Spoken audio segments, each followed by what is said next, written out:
बिस्मिल्लाहिर्रहमानिर्रहीम। अस्सलाम वालेकुम। 10th क्लास एक्सरसाइज 9.1 जिसमें हम लोग सर्कल की कॉर्ड्स को डिस्कस करते हुए कुछ प्रॉब्लम सॉल्व करेंगे। तो स्टार्ट करते हैं। क्वेश्चन नंबर 1 में है prove that only the diameters of a circle are the intersecting chords which bisect each।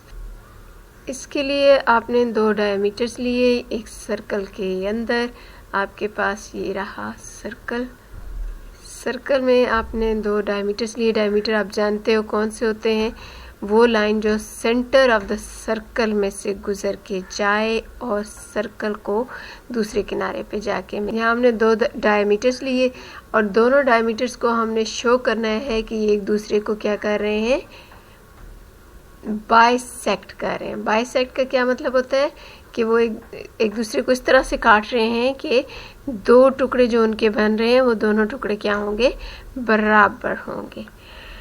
तो लेट्स स्टार्ट अवर क्वेश्चन। ये एक कॉर्ड है आपके पास ए बी और दूसरी कॉर्ड है आपके पास सी डी।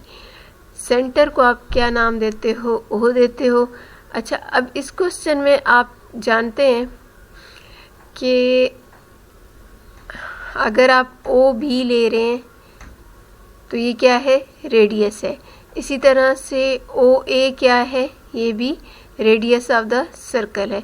तो एक सर्कल में जितने भी रेडियस होते हैं, रेडाई होते हैं, वो सारे क्या होते हैं, सेम सर्कल में होते हुए इक्वल होते हैं। ठीक है, रेडाई ऑफ सेम सर्कल क्या होते हैं, हमेशा इक्वल होते हैं। सो आप कह सकते हो कि ओ ए और ओ बी क्या हो गए, इक्वल। इसी तरह से आप गौर करें तो ओ सी और ओ डी भी क्या हैं, दोनों रेडियस ही हैं।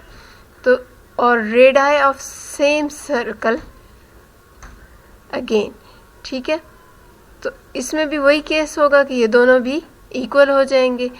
तो इसका क्या मतलब हुआ कि जो दोनों डायमीटर हैं वो एक दूसरे को जिस तरह से काट रहे हैं तो उनके जो दो टुकड़े बन रहे हैं, यानी ओ ए और ओ बी, ये दोनों आपस में बराबर हैं।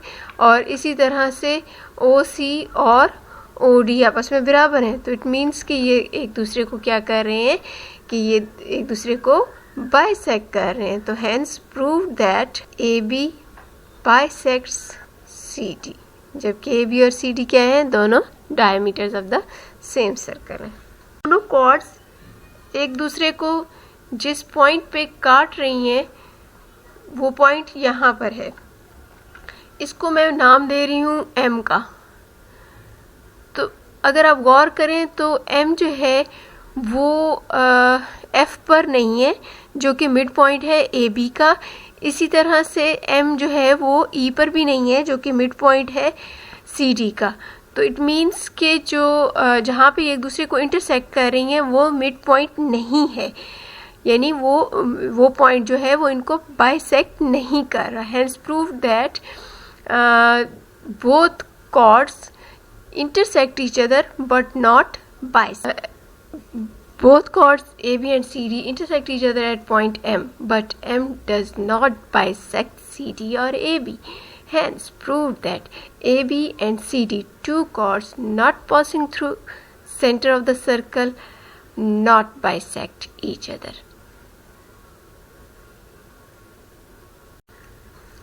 इस क्वेश्चन में क्वेश्चन नंबर 3 हमें एक कॉर्ड दी गई है ए बी कॉर्ड का क्या मतलब होता है कि एक ऐसी लाइन जो कि सेंटर ऑफ द सर्कल में से ना गुजरे लेकिन सर्कल के दोनों किनारों को टच करे, दो किनारों को टच करे। ठीक है, हमें एक कॉर्ड दी गई है ए बी और उसका फासला सेंटर ऑफ द सर्कल से भी दे दिया गया है। इस कॉर्ड का नाम क्या है, ए बी, और सेंटर का नाम क्या हुआ, ओ।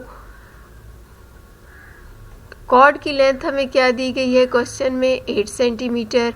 सेंटर से उसका फासला कितना दिया गया है, 3 सेंटीमीटर। हमने क्या फाइंड करना है, इस सर्कल का डायमीटर। अब डायमीटर क्या होता है, एक ऐसी कॉर्ड जो कि सेंटर ऑफ द सर्कल में से गुजरे। ये देखें, मैं एक कॉर्ड बना रही हूँ, ये कॉर्ड कौन सी होती है? जो सर्कल को दो हिस्सों में, सर्कल के किनारे को 2 पॉइंट्स पे टच करे तो उसको हम कॉर्ड कहते हैं। लेकिन वो कॉर्ड जो सेंटर ऑफ द सर्कल में से गुजरे उसको हम क्या बोलते हैं? डायमीटर बोलते हैं। तो इस क्वेश्चन में हमने डायमीटर फाइंड करना है। इसके लिए जहाँ पर जो फासला है हमारा डायमीटर से सेंटर का फासला, उसको मैंने नाम क्या दे दिया? ओ ई का। ठीक है, तो अब मुझे ओ ई भी गिवन, ओ ई क्या गिवन है? Measurement of O E is equal to 3 centimetre. मुझे ए बी भी गिवन है, measurement of A B is equal to 8 centimetre. और मुझे फाइंड क्या करना है? मुझे फाइंड करना है ए सी।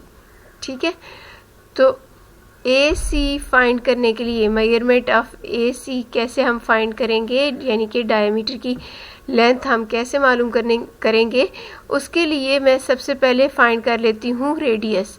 अब रेडियस कैसे फाइंड किया जाएगा? आपके पास ये एक राइट एंगल ट्राइंगल है, क्योंकि डिस्टेंस जो होता है वो परपेंडिकुलर होता है कॉर्ड के ऊपर। तो राइट एंगल ट्राइंगल में आप क्या यूज़ करते हो? Pythagoras theorem.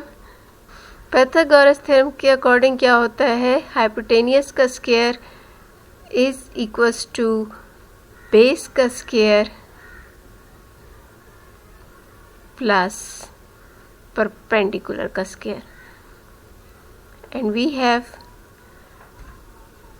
Base is equals to 4 centimetre plus perpendicular is 3 centimetre.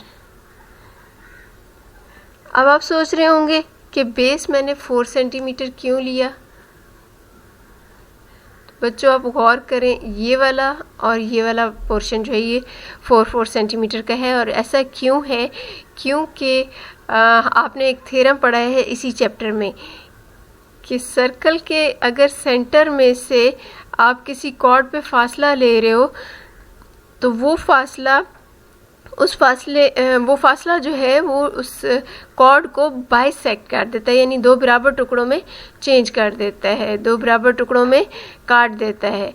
तो इस वजह से वो जो 8 सेंटीमीटर की हमारी कॉर्ड थी उसको उस फासला ओ ई ने क्या कर दिया? बाइसेक्ट कर दिया, मीन्स के 2 बराबर टुकड़ों में काट दिया। 8 सेंटीमीटर को 2 बराबर टुकड़ों में करने का मतलब कि हमारे पास एक हाफ जो है वो 4 सेंटीमीटर का हो जाएगा। ठीक है, तो इस तरह से मेरे पास ए ई क्या आया था? 4 सेंटीमीटर। तो बाय पाइथागोरस थ्योरम हमारे पास ए ओ की वैल्यू क्या आ गई? 5 सेंटीमीटर। लेकिन मुझे क्या चाहिए था? ए ओ तो रेडियस ऑफ द सर्कल है, मुझे चाहिए था डायमीटर ऑफ द सर्कल। तो डायमीटर क्या होता है? Diameter is the double of, so मेरे पास जो रेडियस आया है यानी कि 5 सेंटीमीटर, उसको मैंने जब डबल लिया तो मेरे पास डायमीटर की वैल्यू क्या आ जाएगी? 10 सेंटीमीटर। बहुत ही इजी सिंपल सा क्वेश्चन था। आई होप कि आपको समझ आ चुकी होगी। Next question is calculate the length of a chord which stands at a distance 5 centimetre from the centre of a circle whose radius is 9 centimetre. यानी इसमें आपको रेडियस भी दिया हुआ है सर्कल का और उसका एक कॉर्ड से जो है फासला आपको कितना दिया हुआ है? 5 सेंटीमीटर का। और आपको फाइंड क्या करना है? लेंथ ऑफ द कॉर्ड यानी कि ए बी की मेजरमेंट मालूम करनी है। Very simple. आप जानते हो कि सेंटर में से अगर आप किसी कॉर्ड पर डिस्टेंस ले रहे हो तो वो डिस्टेंस जो है वो उस कॉर्ड को क्या करता है? 2 बराबर हिस्सों में काट देता है। और इसके अलावा आपको ये भी पता है कि डिस्टेंस जो होता है वो हमेशा क्या होता है? परपेंडिकुलर लिया जाता है। ठीक है, तो अगर आप परपेंडिकुलर ले रहे हो तो इट मीन्स कि ये कौन सी ट्रायंगल बन रही है? हमारे पास ट्रायंगल ओ ए डी जो है ये एक राइट एंगल ट्रायंगल है। तो राइट एंगल ट्रायंगल में तो कोई प्रॉब्लम ही नहीं है, क्योंकि आप फ़ौरन से क्या यूज़ करोगे? Pythagoras theorem. सो हम इसमें पाइथागोरस थ्योरम यूज़ करते हैं। पाइथागोरस थ्योरम में क्या होता है? हाइपोटेनियस का square is equals to base का स्क्वायर प्लस परपेंडिकुलर का स्क्वायर। बेस आपके पास क्या है? A D,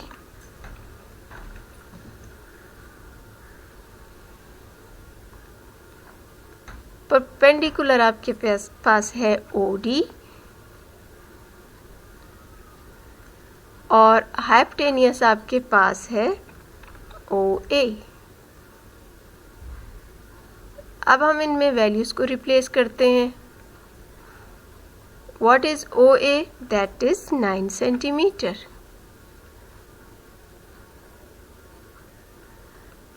What is AD? We have no value of AD, so AD को आप AD ही लिख दोगे। What is OD? That is 5 centimeter.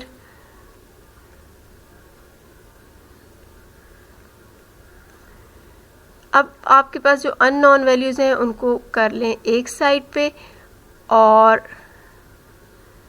जो नॉन वैल्यूज़ हैं उनको एक साइड पे कर देंगे। डी की AD स्क्वायर की वैल्यू आ जाएगी 56 और AD की वैल्यू आपके पास क्या आ जाएगी, आप स्क्वायर रूट लोगे तो आपके पास इसकी वैल्यू आ जाएगी 7.4883। और क्योंकि आपके पास ये AD की वैल्यू आई है लेकिन आपको किस चीज़ की वैल्यू मालूम करना थी, AB की, और आप जानते हो कि AD is the half of AB, तो फिर आप AB की वैल्यू कैसे मालूम करोगे, AB is the double of AD। तो आप AD को AB जब आप फाइंड करोगे तो क्या करोगे, 2 टाइम ऑफ AD लिख लोगे। तो इस तरह से आपके पास AB का आंसर क्या आ जाएगा, 14.97 सेंटीमीटर। बहुत ही सिंपल सा क्वेश्चन था। आई होप कि क्वेश्चन आज के आपको समझ आए होंगे। अपना ख्याल रखिएगा। अल्लाह हाफिज़।